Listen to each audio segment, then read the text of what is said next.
Almost heaven, West Virginia, Blue Ridge Mountain, river.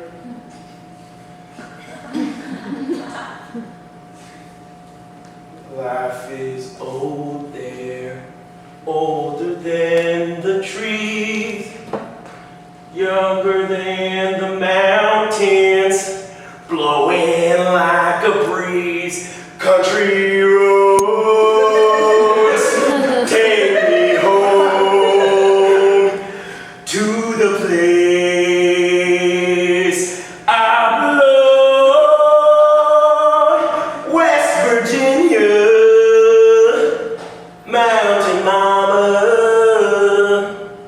take me home. Country roads.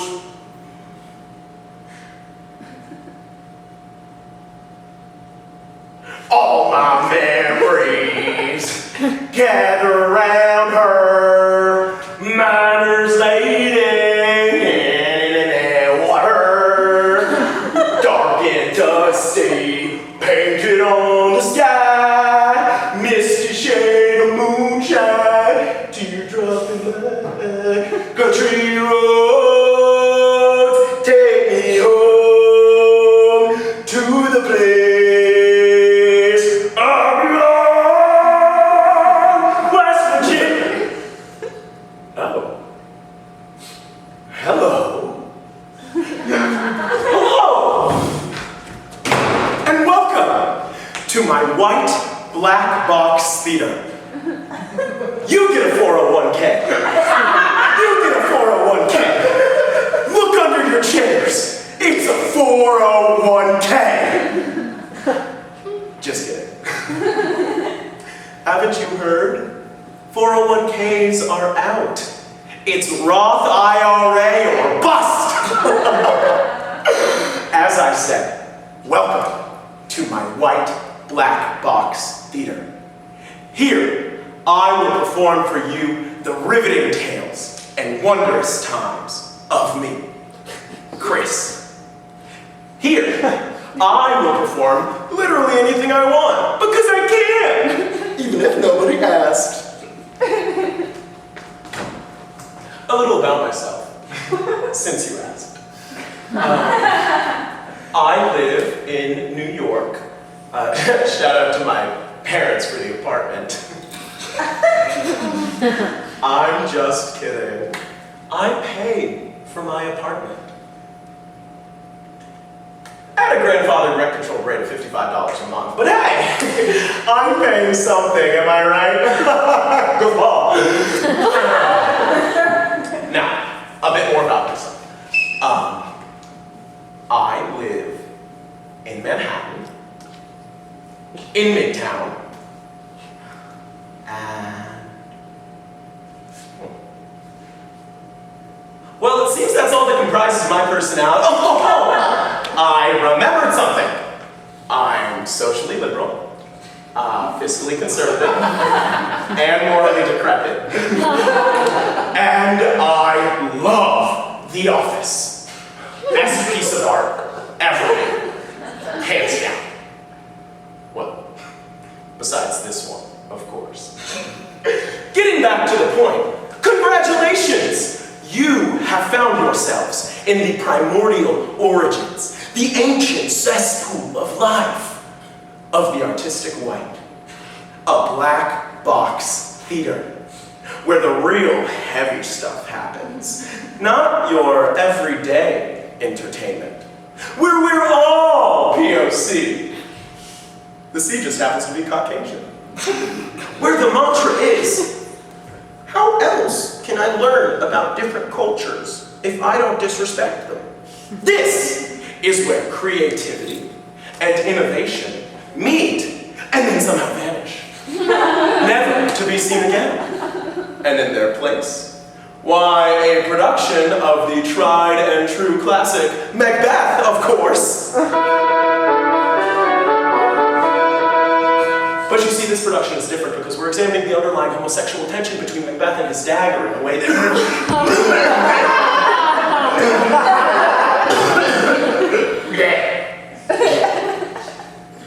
I'm sorry. I almost choked on my own ingenuity. Today, however, I have brought you here to show you a new type of magic. Something miles and miles beyond Shakespeare. Something more advanced. Something truly both timeless and timely. Something that just screams that favorite meaningless phrase we all cherish in art.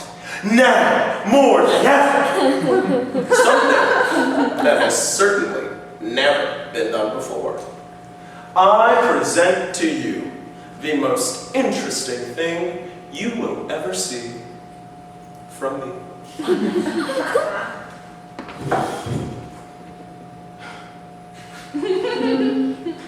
I loved someone too once, and the person I loved I lost. He was a boy, just a boy when I was a very young girl. When I was 16, I made the discovery. Love, all at once, and much, much too completely. But I was unlucky, deluded. There was something different about the boy. A nervousness, a softness and tenderness that wasn't like a man's, though he wasn't the least bit feminine looking. Still, that thing was there. I didn't find anything out until after our marriage. He was in the quicksands, clutching at me, but I wasn't holding him up. I was slipping in with him.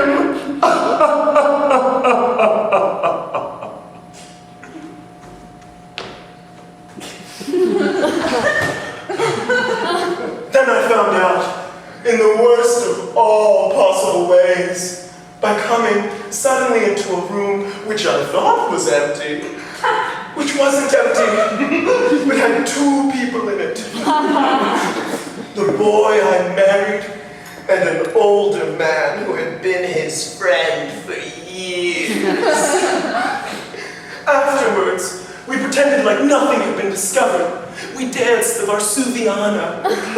Then, suddenly, in the middle of the dance, the boy I had married broke free and ran out. Moments later, a shot. I ran, all ran and gathered about the terrible thing at the edge of the lake. Then someone grabbed my arm. Don't go any closer. Come back. You don't want to see. See what? Then I heard the voices. Alan. He stuck the revolver in his mouth and fired, so the back of his head had been blown away. It was because, on the dance floor, unable to stop myself, I'd suddenly said,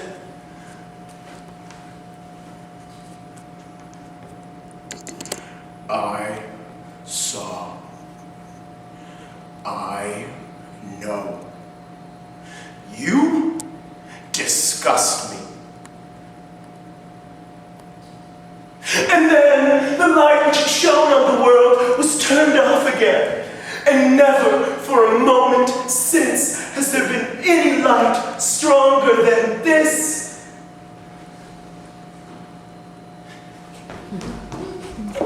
Kitchen candle.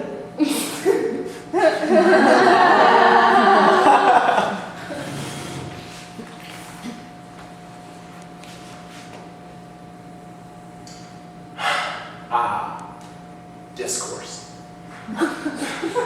Delicious, isn't it? You can't help but love a good hot take.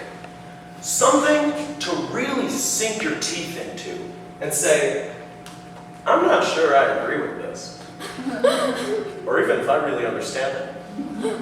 But I know someone out there cares a lot about this, whether for or against. And I cannot wait to run into them, so that I can bring it up and show that I too am educated and able to partake in discourse. The only way they can make discourse better is if they put it on ice. You know, because that's how they make everything better these days. Like Disney on ice. Picture it. Discourse on ice. Well, folks, let's complicate that icy narrative. Piggyback off that sloppy pig of a concept. Unravel, and delve into this onion. Let's talk about why it is I felt the need to do what I just did. Why I just so deeply, in my reverse racist, heart of hearts, knew that I had to open by doing what some would call attacking white people. Now, make no mistake, just because something might be considered an attack does not necessarily mean that the victim's safety is at risk, especially when that victim has proven time and time again that their historical and institutional strength will withstand really anything, and that it is nearly impossible to truly harm them or their positionality with comments on race whose power is limited by the dynamics at play to being just that, mere comments. Unlike when the roles are reversed and real damage can be done. But that's neither here nor there. What we're talking about is why I wanted to do it, not whether it hurt someone's feelings. Well, it all started when I was born.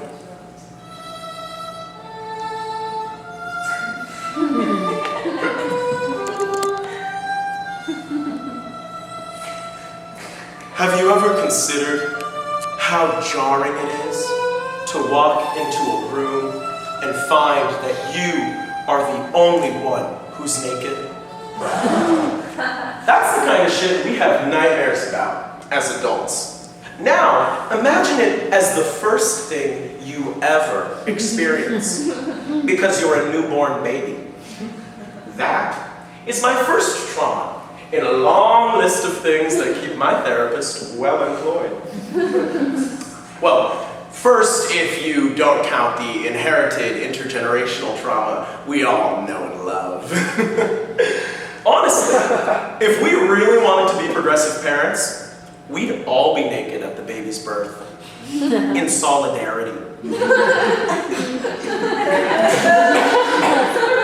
But on top of me being the only one who was naked, nobody else looked like me except my mother.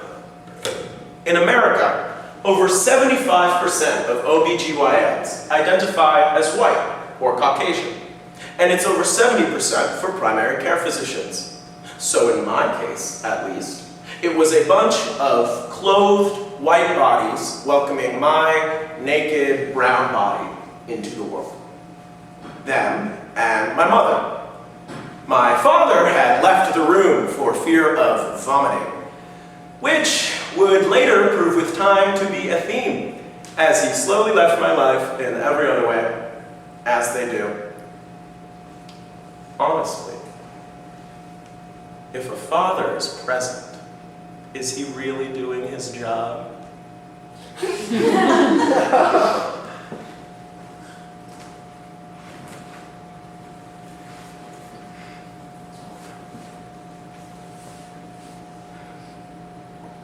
No, I don't think all fathers of color are inherently poor parents. Yes, my father is an inherently poor parent, but I mean, whoop-de-doo, daddy issues, well. There's plenty of white fathers who suck. Being a shitty father is not racialized, I think. I don't know. Sometimes I feel like if I was born in Morocco and grew up there, I'd be more happy, more fulfilled. At least according to my parents, I wouldn't be all fucked up and westernized. I'd be more grateful. then I'd still have the same shitty, emotionally and physically abusive parents. And I'd still have the same intergenerational poverty that is the soil of my family tree. But maybe I wouldn't think of it all as shitty, because I'd have the same mentality as everyone else. Would it have been better to grow up in a blissful ignorance via cultural brainwashing to think that people's toxic practices are okay? I mean, obviously it's too late. Here I am, an American citizen with the knowledge that I'm unhappy and that there are thousands of other functional families, usually white, for me to be jealous of. But I can't help but think of the hypothetical world in which I still get to love my parents, because I think that the shit they did to me was normal, and what every other parent did. My mom and dad swear up and down that they love their parents, no matter what abuse they put them through. And damn, have they been through it. When my father was younger, he once did something that upset his dad. What it was is completely lost on me now. But as punishment, his dad hung him in a tree for an entire night. A whole night. A kid just up in a tree, alone. But my dad loves his father and would do anything for him. And this isn't one of those you realize you love them when you're older thing. He always loved him. And now, he's watching his father crumble to dementia, and it breaks his heart. A piece of him will die with his father. I could care less if my dad vanished.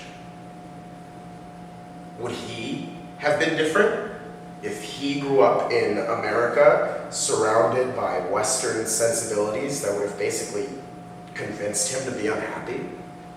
I mean, who's really happy? The people in America with the freedom to be unhappy, or the people in Morocco who don't know any better?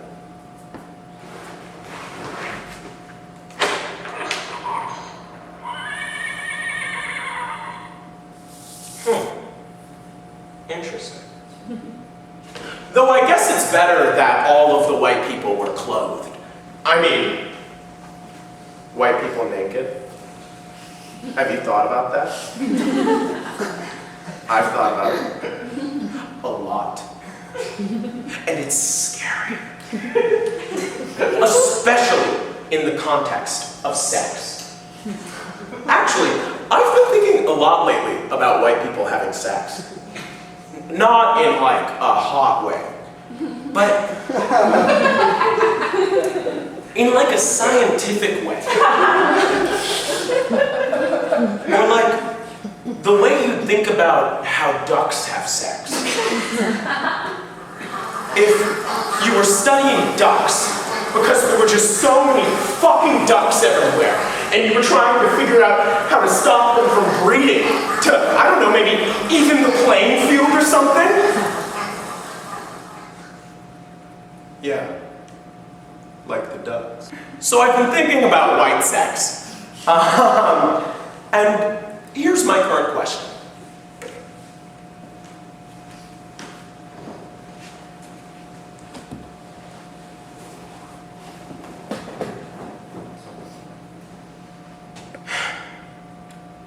If two white people have sex in a white bed with white sheets, do they ever get lost? Where does the sex end and the bed begin when you are that white? I imagine they get separated in the heat of Caucasian coitus. And everything is just so white that it's just like, Sharon? Sharon? Where are you? This isn't what I thought missionary meant! Sharon! Oh. I'm concerned. If there are any white people in the audience, and there are, talk to me afterwards. So I enter the world, and I'm surrounded by white people from the start. I enter America, and I am different. This will prove to be very ironic, as both my parents will go on to pressure me to become a doctor. Something I've seen from day one was not meant to be in the cards for me, according to this country. The whole American dream idea aside. Thankfully, my parents worked very hard to make sure that I had a good life, despite being underprivileged and first generation. They always told me about how they immigrated to America and learned English and found jobs and made sure I got a good education so that I could secure my family in ways they only dreamed they could by going to college and doing this. Though, I guess there are worse things I could be doing. I once thought about being a sex hotline worker. It seemed so easy. I never have to leave the office. They might even let me do it from home. Most men will get hard if you just agree with them. So coming up with content wouldn't be difficult. But then, I started to worry that I would become too good at it and lose control. I imagined every time I ever had to make a phone call, accidentally using that voice. Hello. Is this the U.S. Postal Service? Yes, hi. I'm calling to see if my package has been delivered. It's an Amazon shipment of prescription strength antifungal cream. Needless to say, it's a good thing I was scared out of that idea because my hardworking immigrant parents would have literally dropped dead. But it makes you wonder, what do upper-class tiger moms tell their kids to invigorate them to be successful? How do you guilt trip someone when your whole family line comes from wealth?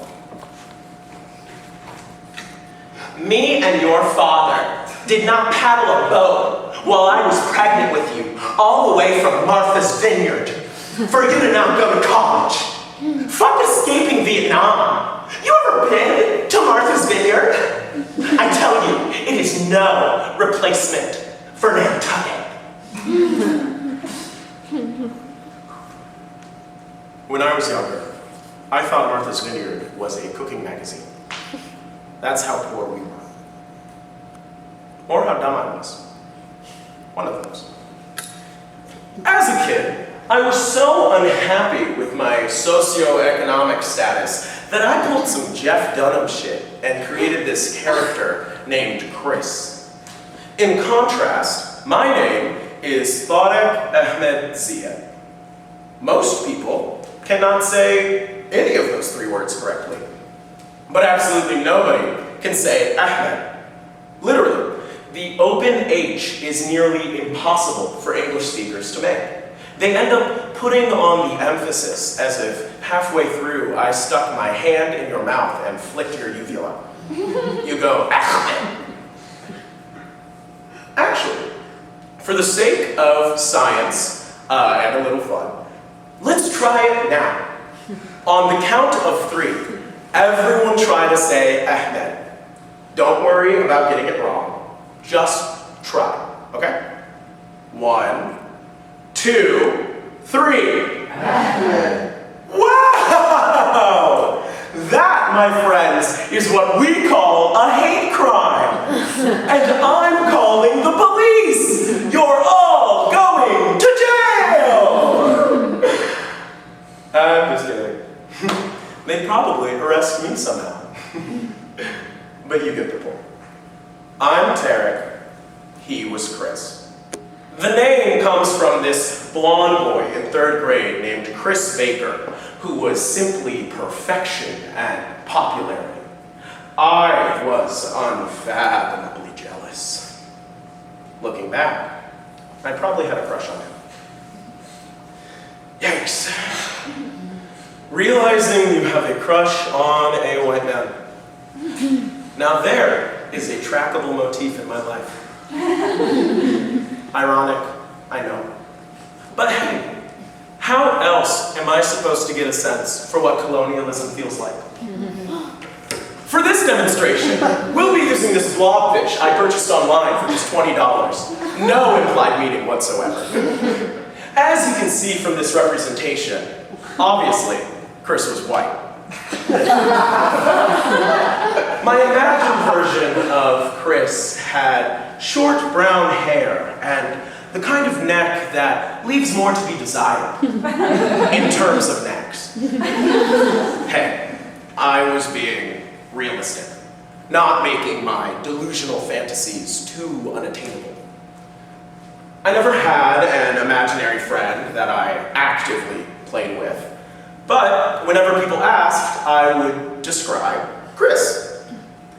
But in reality, he was less of an imaginary friend and more of an imagined identity, an alter ego I created to feel privileged. Whenever I was a kid and I would see a white family, I would think, what if I was just like, hey, it's me, your long-lost adopted son, Chris. You know, the son you were meant to adopt, if that makes sense.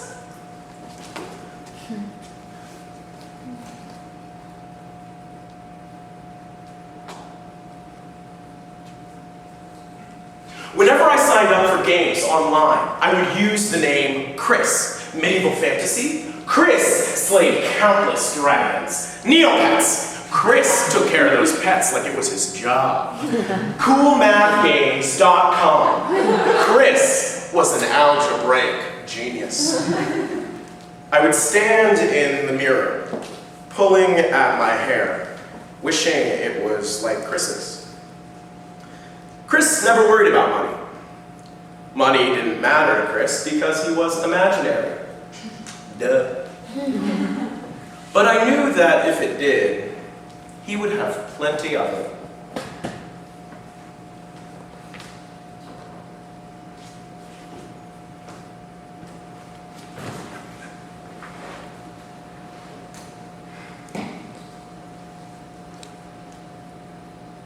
It's this ridiculous level of privilege. This blonde hair, blue eyes, plenty of pocket change. Should we summer in Nantucket or the Vineyard this year? Privilege that just frustrated me so deeply growing up. What the fuck does it even mean to summer? That's not a verb. When I was younger, for my birthday, I would ask for shoes in a box, like on TV.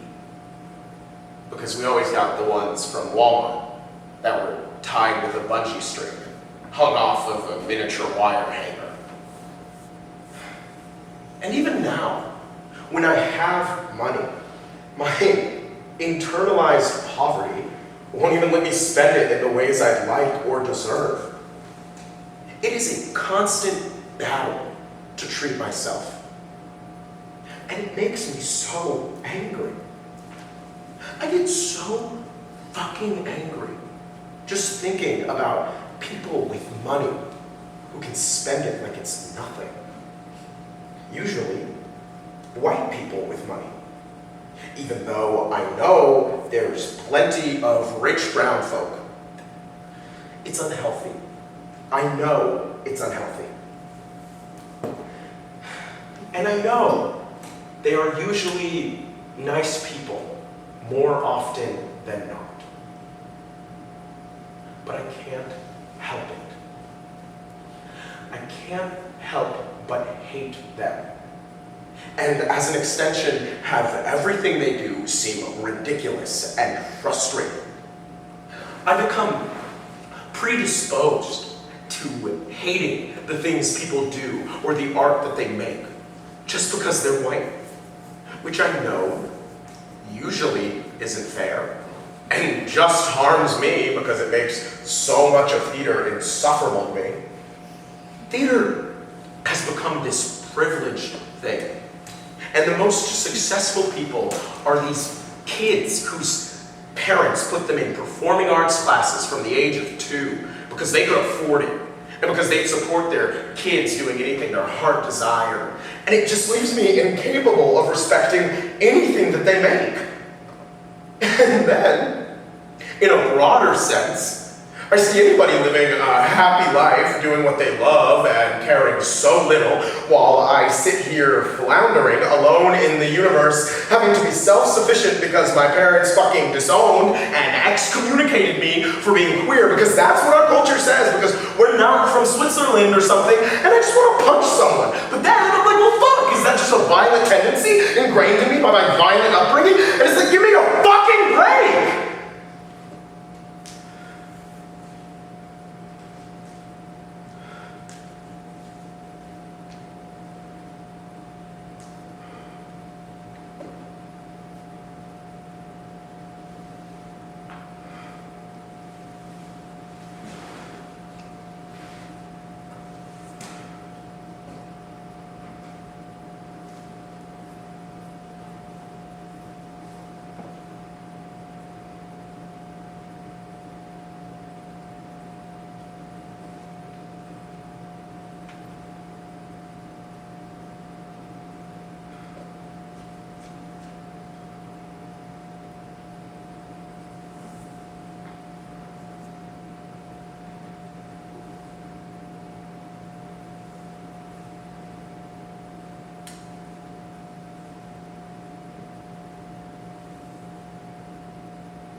My past is everywhere,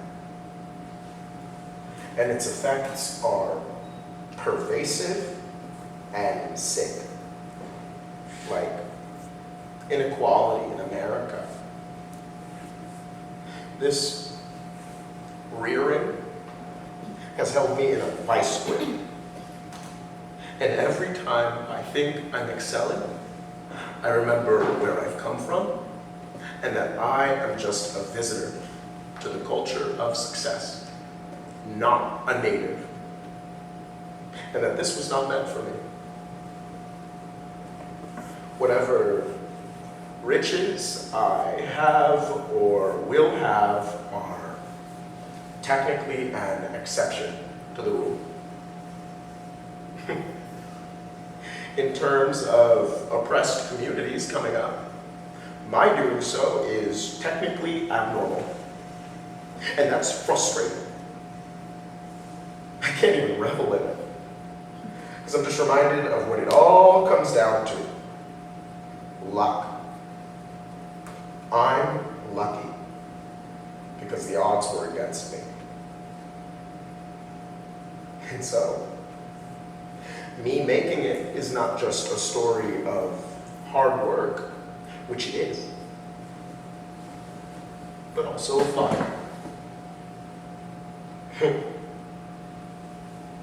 I guess that's something a small part of me actually has in common with people born rich. To some extent, we're all just products of luck. Then, does anyone deserve anything?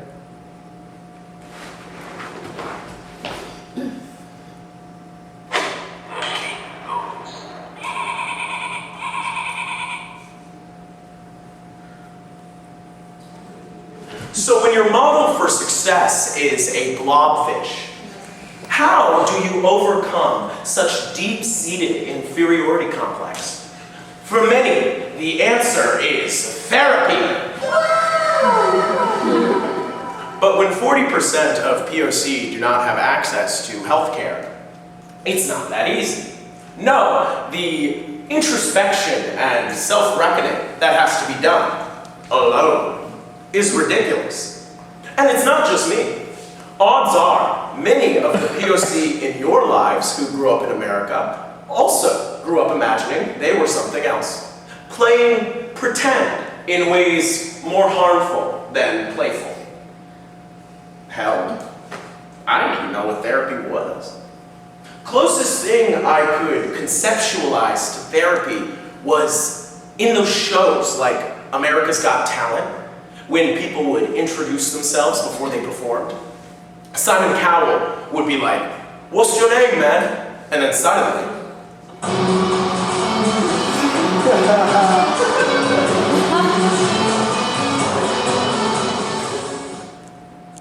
"Hi, I'm James, 27, from Little Rock, Arkansas, and I work in construction to help pay for my mother, who is dying of lupus. Despite working in construction, I live in a small dollhouse. Life is difficult. Every day I wake up, the local delinquent kids have spray painted the toy Jeep I ride to work. They write things on it like, "Bob the Builder can't fix this," and "Lupus Louie." I'm not even the one with lupus. And my name's not Louie. The only thing that keeps me going is my burning passion for professional plate spinning.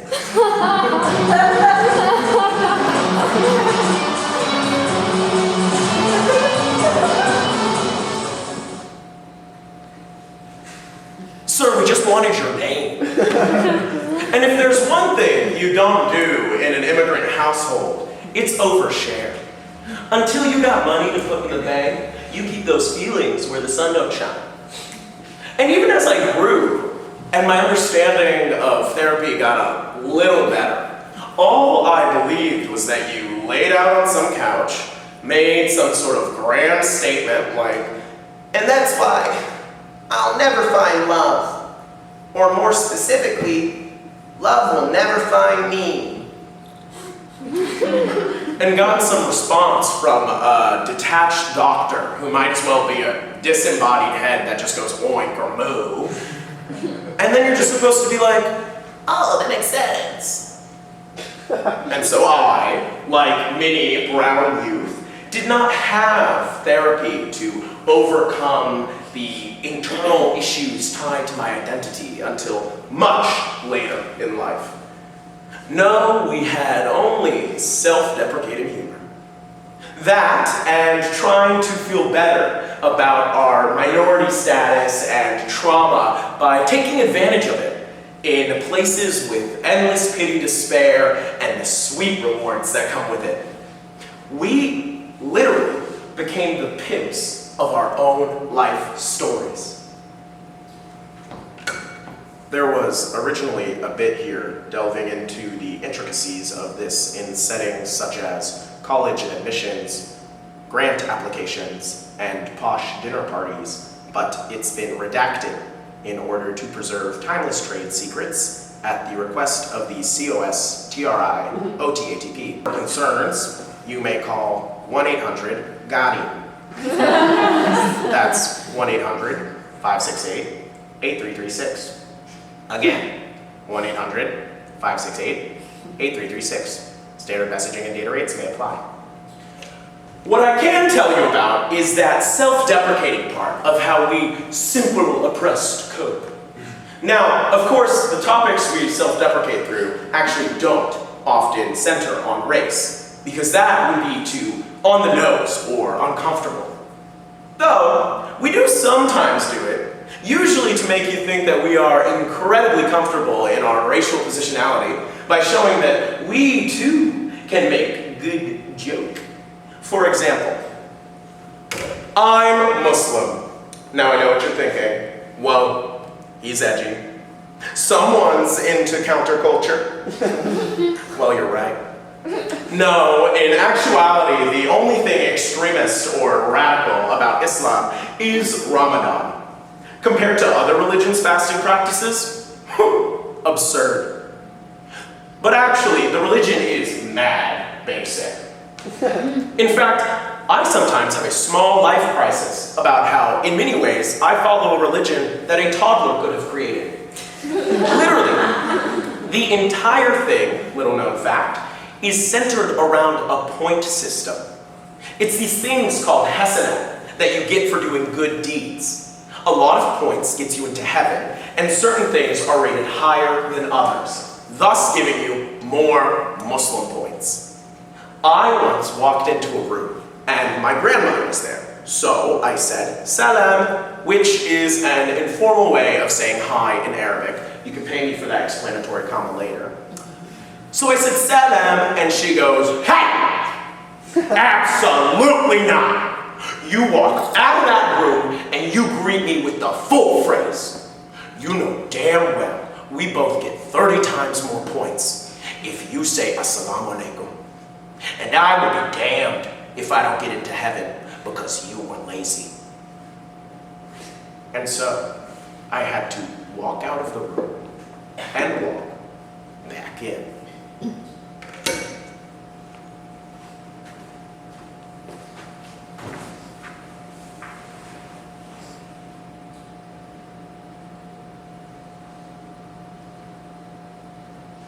Hell. Yes. Last time you said we should talk about hell, but I felt like I was going to vomit. So I said we could do it later. Yes, I still feel like I'm going to vomit, but it's fine. We can do it. It's just, do I think I'm going to hell for being queer? Well, if you asked my people who birthed me, I guess I shouldn't really call them my parents, considering they demanded I change my middle and last name because they don't belong to me anymore. If you asked most imams, if you asked me, between the ages of 1 and 17, I'd say definitely yes. If you ask me now, I don't know. I don't fucking know. And it's scary. It is so scary. And I know, intrinsically, it does not make sense for a God to make someone in a way that inherently destined them for doom, intrinsically.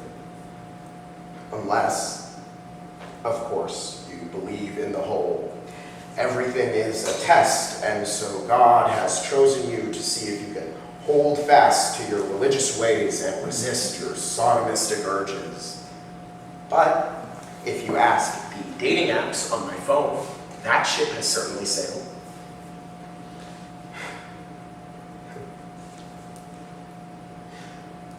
My whole life, it has just been so deeply drilled and bored into my head that this is the way it is. It is impossible for me to just change my mind and get over it. It's like learning a language as a baby and then having to completely erase it and learn a new one as an adult. Learning a new language is easy, but ripping out your mother tongue until there are no traces is not. The scar tissue is still there. And when you get down to it, it is just another form of a lack of privilege. The liberal, Ivy League, rose-colored, beautiful, accepting life is not given to everyone, and is not something I was meant for, because I did not come from it. And yes, white religious groups can also be homophobic and reject their kin for living their truth. But it is certainly nothing compared to the monotheistic practices of almost any country of color. And yes, there are liberal Muslims who accept each other, but unfortunately, that is its own kind of minority. Sometimes, during Pride Month, when I'm surrounded by all these white gays with their big, bright, beautiful smiles and perfect white teeth that shine with the gleam of parental acceptance, it is easy to forget that my home is not made of ivory. The media will have you believe that anything is possible. But then, the internalized homophobia and pain remind me that the world is not always cute and accepting outside of New England, something a lot of people seem to have forgotten. And yes, I love being Muslim. The way it has helped me shape my life through its values of respect and charity and morals. The feeling of laying down and praying to somebody else to fix your problems and truly believing that they can and will. It is addictive. There is nothing else like it on this world, because it is not of this world. But then, I think of the ways people have tried to use my religion to ruin my life, and I just wish I was liberally Jewish or something. But then again, I could never imagine myself as anything else. And so instead, I work towards wholeheartedly believing that the Quran is not actually anti-gay, and that that's just a misinterpretation. It's hard to admit, but in some ways, it's like I have a religious Stockholm syndrome. And then, I just end up projecting that hate on white people. Even though, if I was born into a white Muslim family, I would probably experience the same thing. I think. I don't know! Though, it does seem like being born white allows you the time to evolve into progressive beliefs, because you're not always bogged down with trying to overcome oppression. It's funny. I call white people the oppressors, but then also refer to them as progressive. Seems like it doesn't add up, no?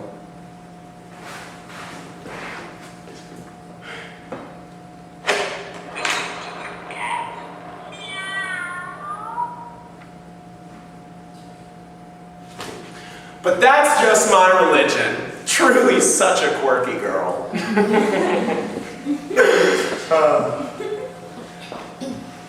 And so we sometimes do that sort of head-on identity politics, self-deprecating humor about our race or our religion or what have you. Things we would normally be very protective of, but just this once, I'll let you laugh to make it seem like I've never been hurt before.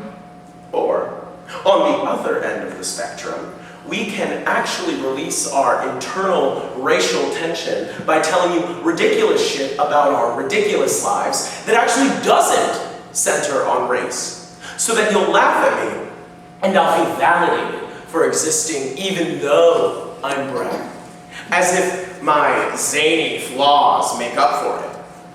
Because I often find that in order to receive the same level of regard as an otherwise comparable white person, a brown person must be exponentially more interesting. I swear, I was literally an idiot from the ages of 4 to 16. You know how on those old VCR movies, before they showed the movie, they'd say, "Coming soon!" And then they'd show you trailers for movies that are coming out 4 months ago. Well, I one time went up to my mother and I said, "Mommy, I know what I want to see for the next movie." And she goes, "What, honey?" And I said, and I was being fully serious, "I want to see Coming Soon!" I can only imagine that in her head, she was thinking, "Oh my God, he's an idiot." This having happened after I noticed that next to AM and FM radio in the car was a button with SAT on it, obviously for satellite, and said, "Mommy, how come they have a button for Saturday radio but not the other days of the week?" When I was younger, I wanted to be an Army Special Forces Green Beret, just for the chance to wear the hat. I was fully ready to enlist just to wear a green beret. Another example. When I was younger and I was being potty trained, I did this thing where I would get nervous every time I felt like I needed to poop, because I was an idiot. But instead of just going to the bathroom like a normal person, I would find a table and hide under it until I pooped. And I did this religiously. It got to the point where people would come over and be talking to my mother, and at some point they'd go, "You know, Fatima, where's Tarek? I haven't seen him in a while." And then she'd go, "Oh yeah, you know, that's..." Oh my God. Oh my God, look under the tables. Check every table before it's too late! They'd find me under a table, crouched like this, poop completed. When I was 8, I had a nightmare, and I was so scared that I peed my pants. And I was so sad that I woke my mother up in the middle of the night and said, "Mommy, so sorry." What? What is it, honey? What? "I had a wet dream." Apparently, she was so horrified that when she realized I was just covered in piss, she was actually relieved. I thought crabs was a normal STD.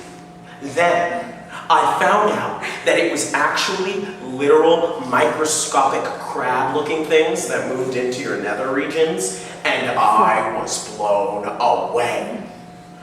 I get to have my own crabs. They wouldn't even let me have a dog, and now I can get a bunch of crabs. Then I found out what they actually were, and I was disgusted.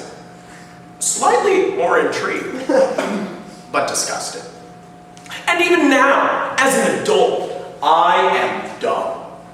I once told a flight attendant that it was my birthday, hoping he would do something nice, like in a restaurant. He just looked at me and went, "Oh, okay." Looking back, if I were him, I would have hit me. And so, the hope is that after all that, after the pimping of our trauma for gain, self-deprecation of our race for laughs, self-deprecation of our personality for chuckles, that we feel better and that we overcome even without the help of some MD. And when that falls short, by mocking and satirizing what we don't have and who we aren't, we can convince ourselves to want nothing to do with it. Thus, carving out a space where we feel comfortable existing just the way we are, never wishing to be something else. This is the drive behind what I've done here today.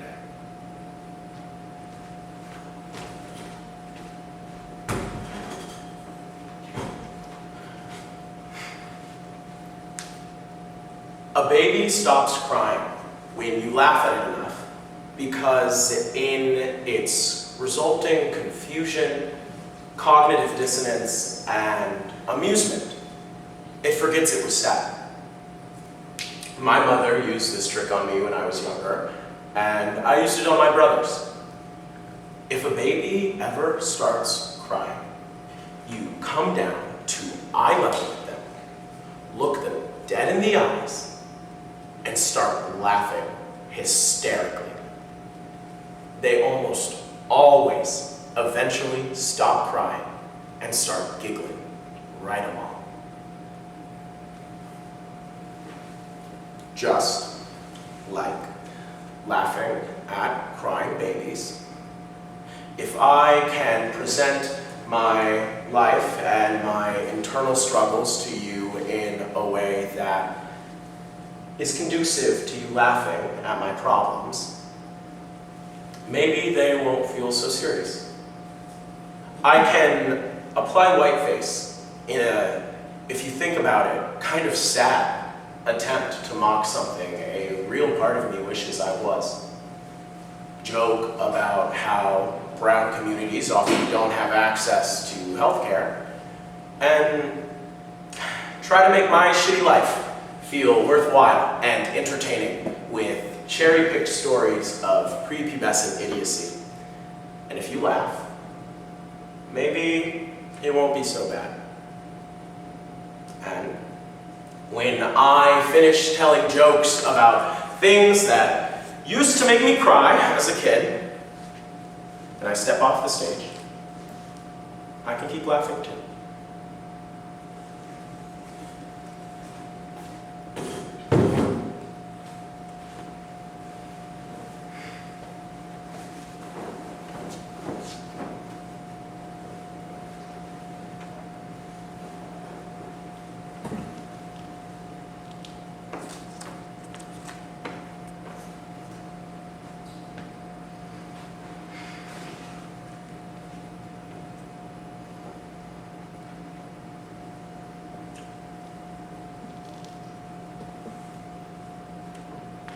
What I don't understand is why, at this point, I'm still not content.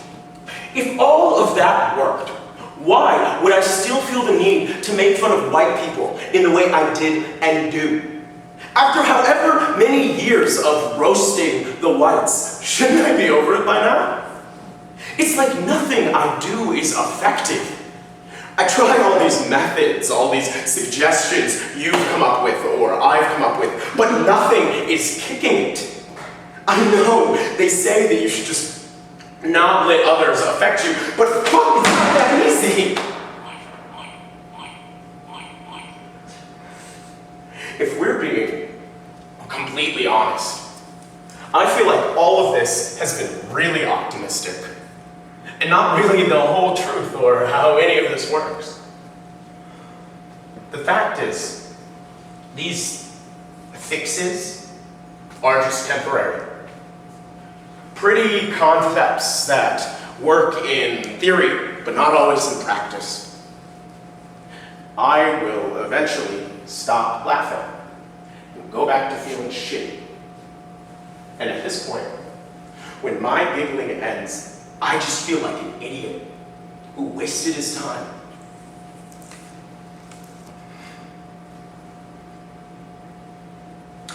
And so, if it wears off, and I know it wears off, why did I really feel the need to do any of this?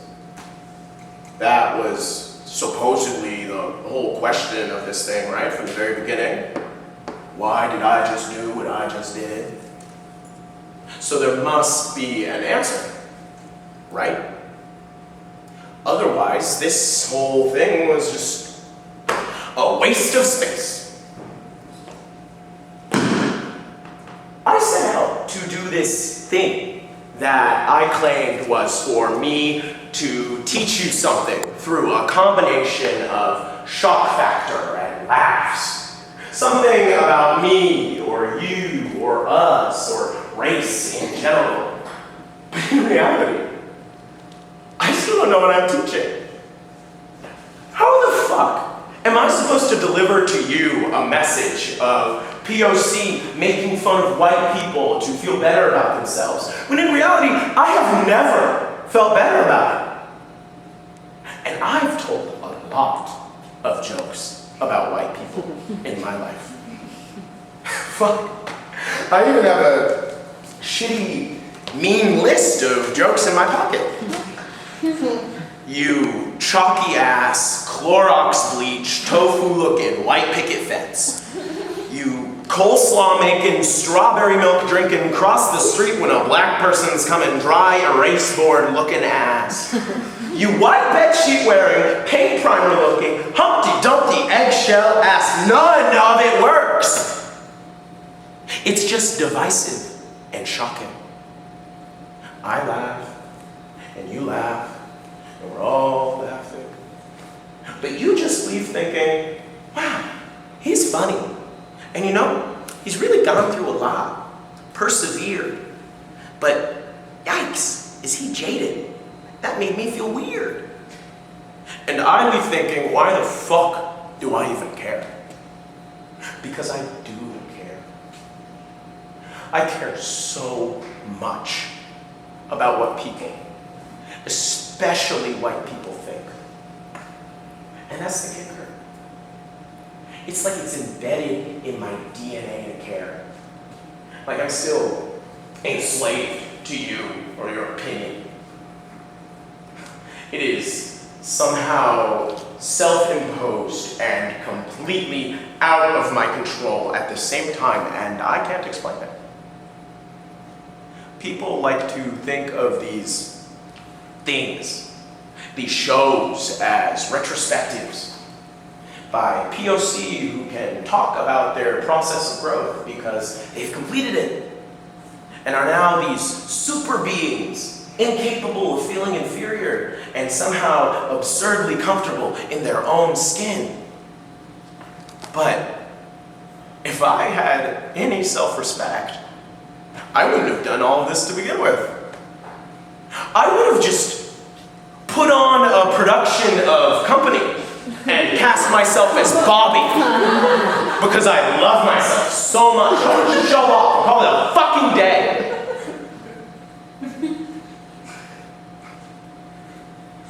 But I guess what that show and this one have in common is that it's all just for your adoration and attention.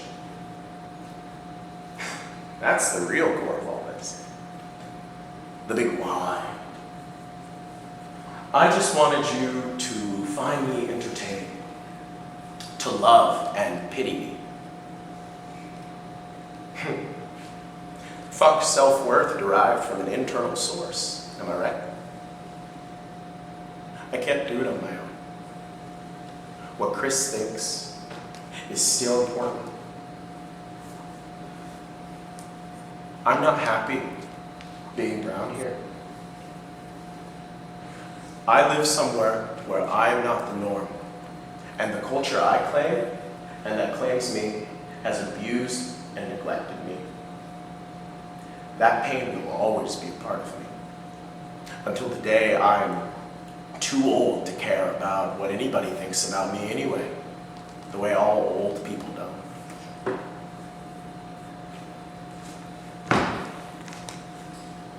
As we've established, laughing at a crying baby to get him to stop crying does not fix why he was sad. It's just tricking him to ignore it. But I guess that's what stand-up comedy is great for. Tricking both you and me into forgetting the seriousness of things. And so I guess, though it all still sucks, I guess I'm glad that we could laugh a little bit.